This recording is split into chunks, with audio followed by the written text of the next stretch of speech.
الحمد لله رب العالمين، والصلاة والسلام على رسوله الكريم وعلى آله وأصحابه أجمعين. أما بعد، السلام عليكم ورحمة الله وبركاته. بإذن الله تعالى این حلقه 73 از آموزش کلمة التوحید لا اله الا الله محمد رسول الله می باشد که معنیش نیست معبودی بر حق بجز الله و محمد صلی الله علیه و سلم رسول الله هستند. در این حلقه نیز ان شاء الله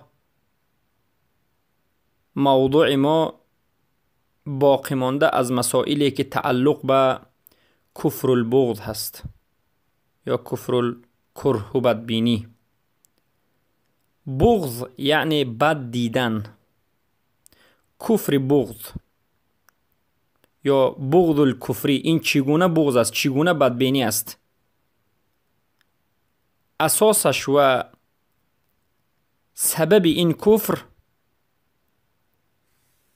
این اصلی کفر در بغض یعنی بغضی که یا همه آن نمودهای بغضی که اصل محبت الله را از انسان نابود بکند. این نمود بغض بد دیدن، یعنی بغض معنیش بد دیدن، این نمود بدبینی انسان را به کفر میبرد.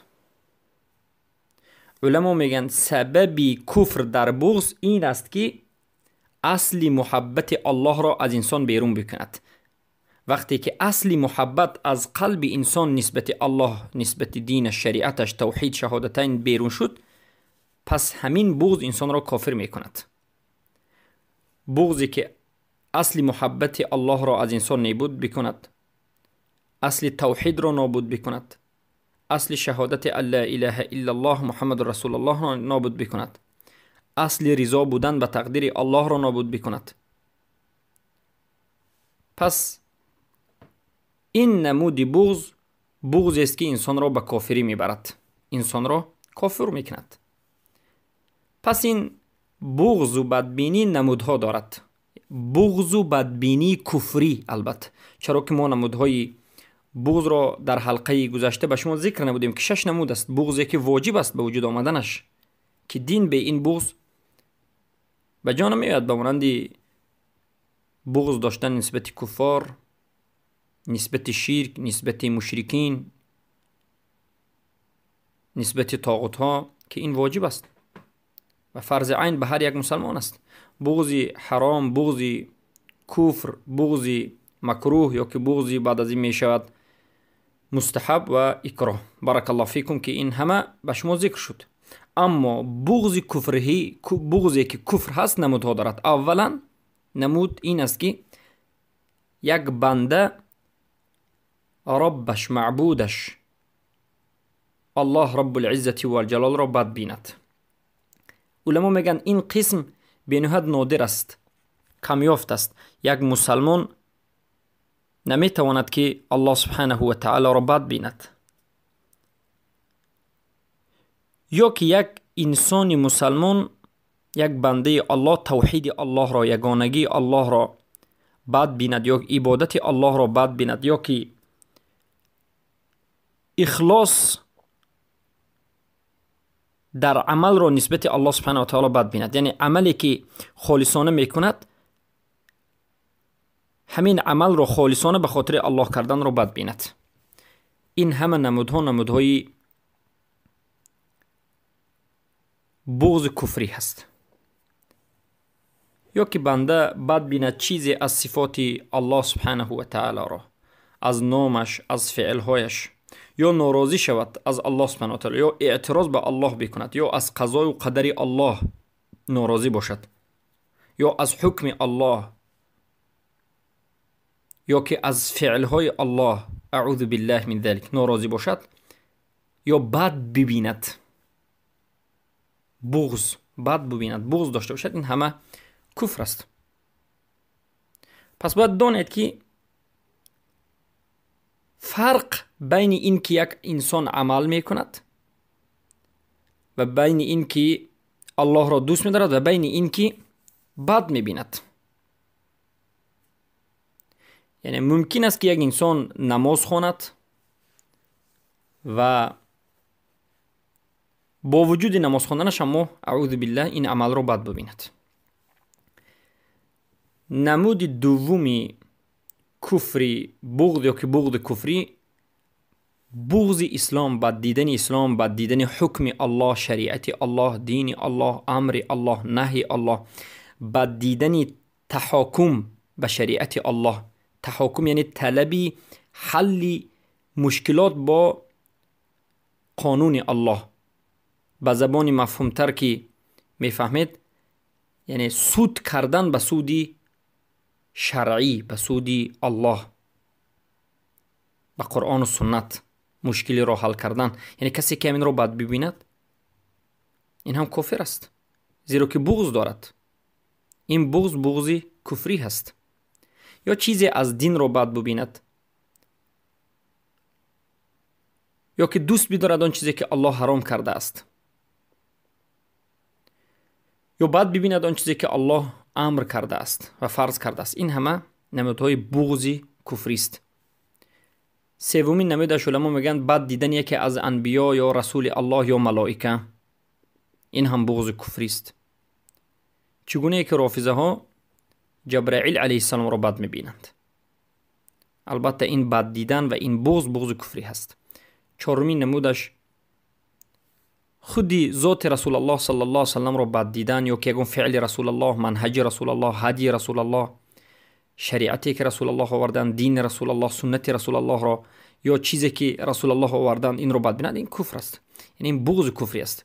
یا پنجمین نمودی بغض کفری بغض قرآن، یا آیت از این قرآن، یا بغض سنت، بد دیدن سنت، یا بد دیدن حدیثی که از رسول الله صحیح وارد شده است، یا بد دیدن علامت از علامت های الله سبحانه و تعالی، یا که بغض و عداوت الولاء و البراء، یا که بغض کافر شدن به طاغوت، کفر به طاغوت را کسی بد ببیند. بغض دیدار الله، بغض جنت، این همه نمودهای پنجمی بغض کفری است. نمود ششمی بغض کفری بغض صحابه، بد دیدن و بغض داشتن نسبت صحابه رضی الله عنهم، یا که بغض اهل ایمان، اهل دین، بغض علما، بغض موحدین، این همه بغض کفری است. پس این امورهایی که ذکر کردیم، شش نمود، والعیاذ بالله، کفر است و ردت است و انسان را از اسلام بیرون میکند وقتی که انسان واقع میشد. بارک الله فیکم. و این بود نمودهای ششگانه بغض کفری که انسان باید بداند و خودش را از این نمود عملها دور بگیرد. بارک الله فیکم. مسئله دیگر این است که علاقه بغض به نفاق و کدام از این دو، بغض و نفاق، سبب پیدا شدن دیگرش هست. بغض به نفاق چه علاقه دارد؟ بغض در بعض حالات سبب پیدا شوی و سبب حاصل شوی نفاق می گردد و اساسی پیدا شدن نفاق می گردد.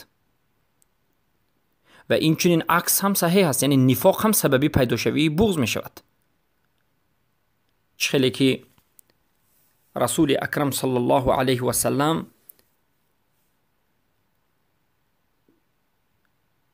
در معنای سخنشان این چنین آمده است که بغض این علامت نفاق است. یعنی بغضی که انسان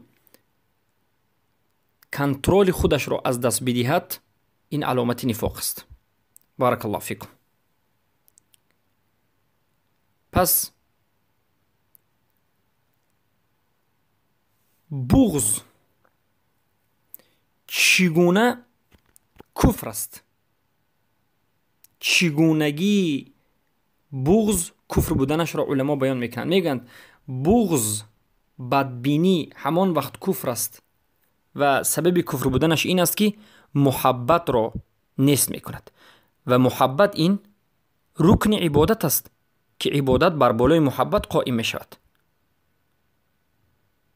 و عبادت همین کمال محبت و تذلل است.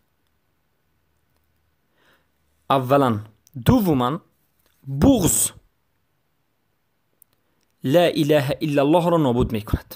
از جهت دیگر،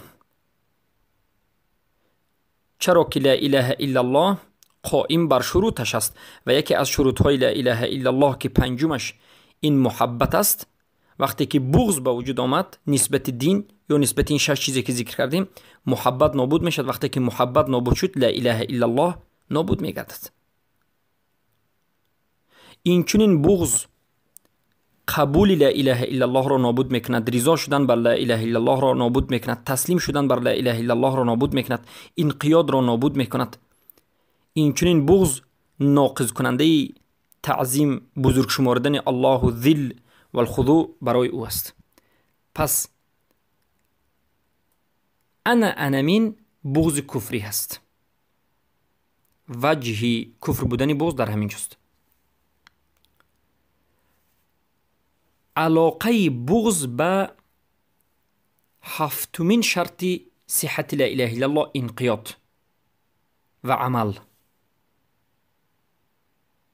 باید دانید که در بعض حالتها به یکی از چیزهای دین، به یکی از مسئله های دینی، چیزهای یا اعتقادی دینی، عملی دینی، بغض به وجود می آید در حالتی که انسان خودش همین چیز رو عمل میکند، عملی ظاهری میکند. یعنی بعض انسان هست که به دین عمل میکند در بعض مسائل، اما همون مسئله رو با بد میبیند. عمل میکند اما همون عمل کرده چیزش رو بد میبیند. دانید که این عملش به انسان فایده نمیارد. اگر عمل رو بد ببیند، این عملش به انسان فایده نمیبیند و این کفرش کفر اعتقادی هست. مثال بیاوریم، کسی که نماز رو بد ببیند اما نماز رو خواند، نماز میخواند، نماز رو ادا میکند، 5 وقت اما نماز رو بد میبیند، ما میگیم که نمازش به این انسان فایده نمیدهد.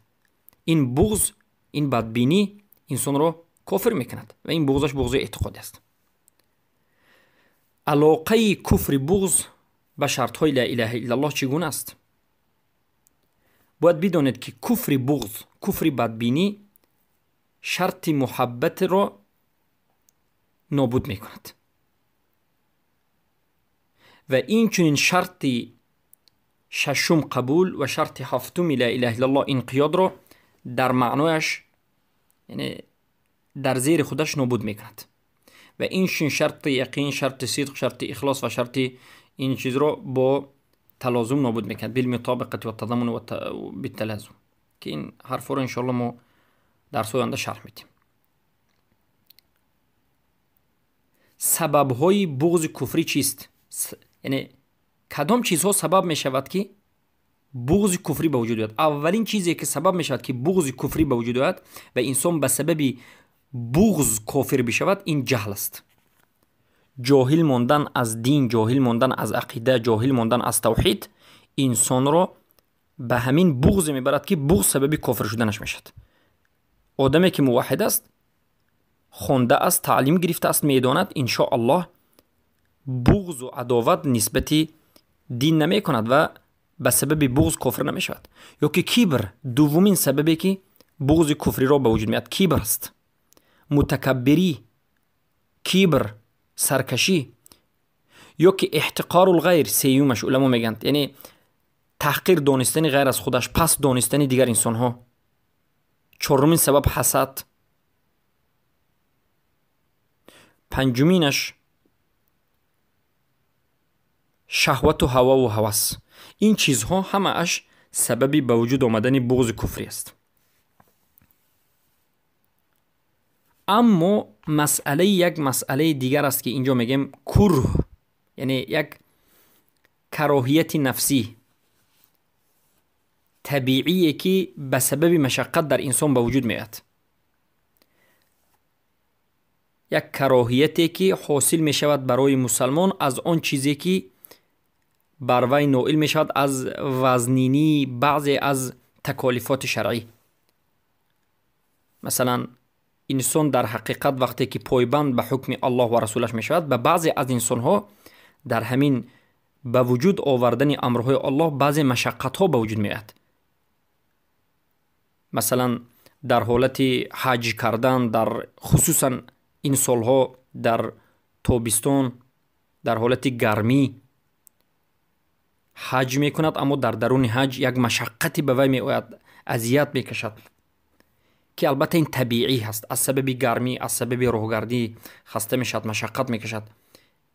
نه به همه، البته به بعضی از انسان‌هایی که ایمان ضعیف دارند. اما این کمی کره و بدبینی که در این حالت از سبب وزنینی بعضی عمل به وجود می آید، این را ما کفر نمی نامیم، بلکه این کره یک بدبینی یا که ناراحتی میگیم، ناراحتی طبیعی. این بدبینی نیست، یک ناراحتی از سبب مشقت. مثلا روزه داشتن برای یک کس در تابستان وزنین است، روزه می‌دارد اما مشقت میکشد، ناراحت میشد، اذیت میکشد. این ناراحتی از مثلا بعضی از تکالیفات شرعی کفر نیست، این بغض کفری نیست.